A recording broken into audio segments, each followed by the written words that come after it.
we'll talk about that. But, perhaps the most harrowing public scrutiny, public commentary was after the death of your wife, Sunanda Pushkar.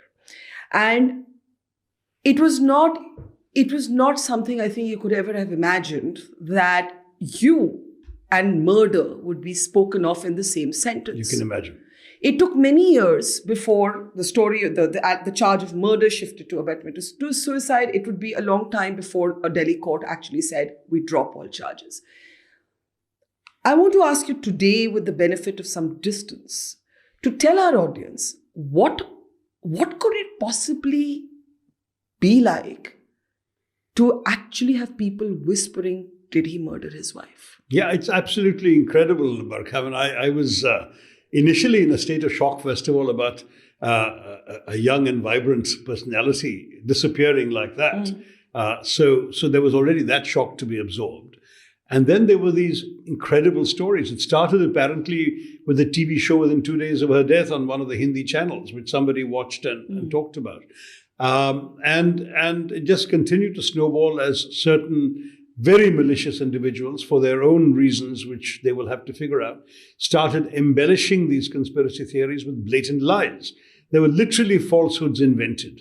That she had gone in a car to meet Ahmed Patel, that there were two hitmen from Dubai who had checked into the same hotel. I mean, there were incredible lies being made up. One politician even claimed, he poured Russian poison into her mouth, as if he had been sitting there and witnessing at the last moments, this kind of nonsense. And, I was strengthened by only two things. First of all, my own conscience, because I knew that I had done none of these things. But secondly, by the fact that Sunanda's family stood by me throughout. Both her brothers and her son knew the reality of my relationship with her, from good and from bad. They knew my qualities as a human being. And none of them at any point expressed any doubts or any misgivings. They didn't play along with any of these attempts by the media to persecute me. And since I was cooperating fully with the police, I encouraged them to do the same, share any misgivings they might have had. They didn't have any, but they spoke to the police fully, as did I. And, it became very clear after a while that whatever the motivations for this ongoing harassment were, they had much more to do with politics and much less to do with any actual But living through that time, your elderly mother was accosted by a neighbor with questions about what had happened and what was your role in it. Oh, it was worse. I mean, it was, she was, people spoke to her in the elevator of her building in Kochi almost as if, she was the mother of a murderer kind of thing. And for a mother who, as it is, had felt that my achievements were good but not enough to satisfy her, you can imagine how shattered she was by all of this. And it was hard. It was really, and really you, hard. How did you function? Because there is a certain, I would say, operational efficiency to you. Maybe that comes from decades of training in the United Nations. But, no global crisis could have prepared you for actually being accused of murder.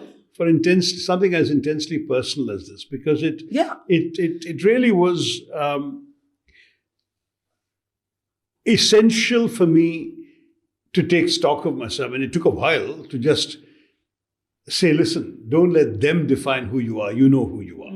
If you've really done something evil and were trying to hide it, you'd be a disaster at it because your conscience wouldn't let you. But since you've done nothing wrong, why should you let them determine how you will appear? And I remembered a line that Kofi Annan had told me when he was unfairly attacked during the so-called oil for food scandal in the United Nations. He said his father had taught him a Ghanaian proverb. So when the sharks bite you, do not bleed. And I said, Kofi, I don't understand. I mean, surely when the sharks bite you, you will bleed.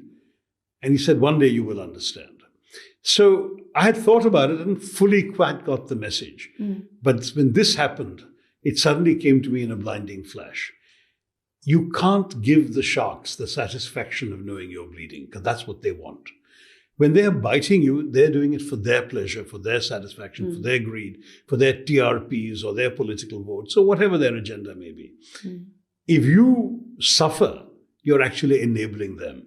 And that realization helped me to just completely act as if they didn't exist, to just go ahead, ignore them.